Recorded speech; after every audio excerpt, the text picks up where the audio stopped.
திருத்தொண்ட தொகை அப்படி ஒரு பதிகம் பாடுகிறாங்க. திருவாரூரில் புற்றிடம் கொண்ட பெருமானுடைய அருள் காரணமாக இறைவனே அடியெடுத்து கொடுக்கிற தில்லைவாழ் அந்தனதம் அடியார்க்கும் அடியேன் என்று பாடு என்று நம்பி ஆரூரருக்கு இறைவனே அடியெடுத்து கொடுத்த ஒரு தொடர், அந்த முதல் தொடராக இருக்கக்கூடிய வரிகள். அதை கொண்டு நம்பி ஆரூரராகிய சுந்தரமூர்த்தி சுவாமிகள் அந்த திருக்காவனம் என்கிற மண்டபத்து முன்பு வந்து நின்று உள்ளிருக்கக்கூடிய அடியார்களை எல்லாம் இந்த பதிகம் சொல்லி வணங்குகிறார். அப்படி வணங்கும் பொழுது 2 நாயன்மார்களை எப்படி வணங்கி இருக்கிறார் என்பதை பார்த்தோம்னா நம்ம புரிந்து கொள்ள முடியும். பெரும்பாலும் இந்த திருத்தொண்ட தொகை என்கிற பதிகம் ஒரு வியப்புக்குரிய பதிகம். ஏன்னா அதில் அத்தனை செய்திகள், அத்தனை நுட்பங்கள் ஒருவாறு அமையப்பெற்றிருப்பதை நீங்கள் அதை மட்டுமே சிந்திச்சிங்கன்னா சொல்லிடலாம். அத்தனை குறிப்புகள் காணப்படுகிறது. ஏன்னா அங்கே அடியவர்களாக குறிக்கப்பெறுகிற நாயன்மார்களில் எல்லாரையும் ஒரே போல குறிக்கல நம்முடைய நம்பி ஆரூரர். சில பேருடைய பெயர் சொல்லுகிறார், சில பேருடைய ஊர் சொல்லுகிறார், சிலருடைய கொடை சொல்லுகிறார், சிலருடைய குலம் சொல்லுகிறார், இறைவன் ஆட்கொண்ட திறம் சொல்லுகிறார். இப்படி நாயன்மார்களை அவர் அடையாளப்படுத்துகிற பொழுது வேறு வேறு வகையாக அடையாளப்படுத்துகிறார். ஒரே மாதிரி சொல்லிட்டு போகலை. நீங்கள் உற்று நோக்கினால் நமக்கு நன்கு புலப்படும். உதாரணத்துக்கு முதல் பாடலை எடுத்துக்கொள்ளுங்க. தில்லைவாழ் அந்தனதம் அடியார்க்கும் அடியே. இது ஒரு தனி அடியவரை குறிப்பிடலை, பொதுவாக எல்லோரையும் குறித்தது. எனவே இதுக்கு தொகை அடியார் அப்படின்னு அவங்கள குறிக்கும். சரி, அடுத்தது திருநீல கண்டத்து குயவனார்க்கு அடியேன்.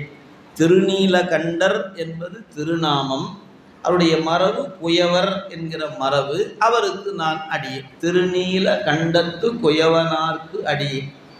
இல்லையே எண்ணாத இயற்பகைக்கும் அடியேன். இல்லை என்று சொல்லாத இயற்கை என்ற ஒன்றுக்கு பகையானவர். இயற்பகை, இயற்கைக்கு பகையானவர். இயற்பகையார் 2 பொருள் இருக்குது. இயற்கைக்கு அவர் பகை இல்லைன்னு ஒரு பொருள் இருக்கிறது, இயற்கைக்கு பகைன்னு ஒரு பொருள் இருக்குது. எந்த இயற்கைக்கு அவர் பகையார், எந்த இயற்கைக்கு அவர் பகையானவர், அந்த புராணம் படிக்கும்போது நீங்கள் தெரிந்து கொள்ளலாம். எனவே அவரை பற்றி சொல்லும்போது அவருடைய குலம் சொல்லலை, அவருடைய தொண்டு அப்படிங்கிற ஒன்று மட்டும்தான் சொல்லப்பட்டது. அவருடைய வேற எதுவும் அவரை பற்றி குறிப்பிடலை. இந்த பெயர் கூட அவருடைய இயற்பெயர் அல்ல. கொடுத்து கொடுத்து கொடை கொடுத்து கொடுத்து ஒரு பெயர் பெறுகிறார். எப்படி கொடுத்தார்? இல்லை என்று சொல்லாது கொடுத்து கொண்டிருந்தவர் என்பதனால இல்லையே எண்ணாத இயற்பகையார் அப்படி குறித்தார். அவர் ஊரு நாடு பேர் ஒன்றும் சொல்ல.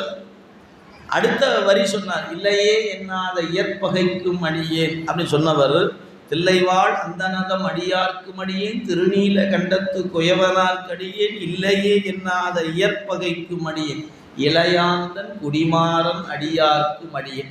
இளையான்குடி என்பது ஊரின் பெயர், மாறனார் என்பது நாயனாருடைய பெயர், அவருக்கு அடியேன். இப்போ அவர் என்ன பண்ணாரு அதில் தெரியல. இளையான்குடி மாறனான் ஒரு ஊர் இருக்குது, அதில் மாறனான் ஒருத்தர் இருக்கிறார், அவருக்கு அடியேனார். அப்போ திருநீல கண்டத்து குயவனார் சொல்லும்போது மண்பாண்டம் செய்தார் என்று தெரிகிறது. இல்லையே எண்ணாத இயற்பகை என்கிறது கொடையாளர் என்பது தெரிகிறது. இளையாந்தன் குடிமாறன் அடியார்க்கும் அடியேன்னா என்ன செஞ்சார்னே தெரியல. ஊரு பேர் இருக்குது, ஊர் இருக்குது, பேர் இருக்குது, பேர் செய்தி ஒன்றுமே இல்லை. ஆக இளையாந்தன் குடிமாறன் அடியார்க்கும் அடியேன், வெல்லுமா மிகவல்ல மெய்ப்பொருளுக்கு அடியேன். வெல்லவே முடியாத உண்மை தன்மையில் நின்ற மெய்ப்பொருள் என்று சொல்லக்கூடிய ஒருவருக்கு அடியேன். வெல்லுமா மிகவல்ல மெய்ப்பொருளுக்கு அடியேன், விரி பொழி சூழ் குன்றையார் விரண்மிண்டற்கடியேன். இப்படி 11 பாட்டிலையும் ஒவ்வொரு நாயன்மாரை குறிக்கின்ற பொழுது ஒரே போல குறித்து அந்த பதிகம் சொல்லவில்லை. சரி, அப்படிப்பட்ட அந்த திருத்தொண்ட தொகை, இந்த பதிகம் இறைவன் அடியெடுத்து கொடுத்த பதிகம். அந்த பதிகத்தில் இந்த 2 பெருமக்களை சுந்தரமூர்த்தி சுவாமிகள் எவ்வாறு துதிக்கின்றார்கள் அப்படின்னு நீங்கள் பார்த்தீங்கன்னா அது ஒரு சின்ன குறிப்பு.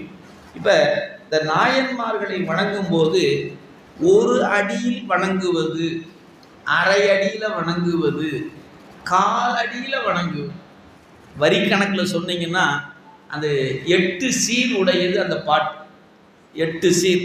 அப்போ தில்லைவாழ் அந்தனதம் அடியார்க்கும் அடி இறைவர் கொடுத்தது. திருநீல கண்டத்து குயவனார் கடியேன்னு சொல்லும்போது தான் ஒரு வரி முடியுது. 4 சொல் இறைவனது, 4 சொல் சுந்தரமூர்த்தி சுவாமி. அப்போ ஒரு வரி என்பது 8 சீருடையது. அடுத்த வரி சொல்லும்போது அரை அடி தான் சொல்றாரு. திருநீல கண்டத்து குயவனார் கடியேன், வரலாறு முடிஞ்சு போச்சு. திருநீல கண்டத்து குயவனார் கடியேன்னு சொல்லும்போது அரை அடி தான் சொல்லியிருக்கிறார், ஒரு அடி கூட முழுசா சொல்லலை. 4 சொல்லுல நாயன்மார் வரலாற்றை சொல்லி வணங்கிட்டார். ஆக அதுபோல இளையாந்தன் குடிமாறன் அடியாருக்கும் அடியேன், வெல்லுமா மிக வல்ல மெய்ப்பொருளுக்கு அடியேன், விரிபொலிசு குன்றையார் விரமெண்டற்கு அடியேன், இப்படி அரை அடிதான் வந்திருக்கு. சரி, ஒரு அடியில் எத்தனை பேருக்கு சொல்லியிருப்பாரு? சில நாயன்மார்களை ஒரு அடியில் குறிப்பிடுகிறார். உதாரணத்துக்கு திருநாவுக்கரசர், திருநின்ற செம்மையே செம்மையா கொண்ட திருநாவு அரையந்தன் அடியார்க்கும் அடி 8 சீர் கொண்டு வணங்குறார். அப்படி சில நாயன்மார்களை ஒரு வரியில குறித்திருக்கிறார் என்று கருதி கொள்ளலாம்.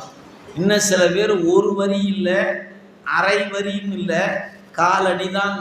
எப்படி கால்? ஒரே அரை அடிக்குள்ள 2 பேர்த்த சொல்லிட்டார். கடைசி பாட்டை கவனிச்சு பார்த்தீங்கன்னா, மன்னிய சீர் மறைநாவன் நின்ற ஊர் பூசல் வரிவலையால் மாணிக்கும் நேசனுக்கும் அடியே.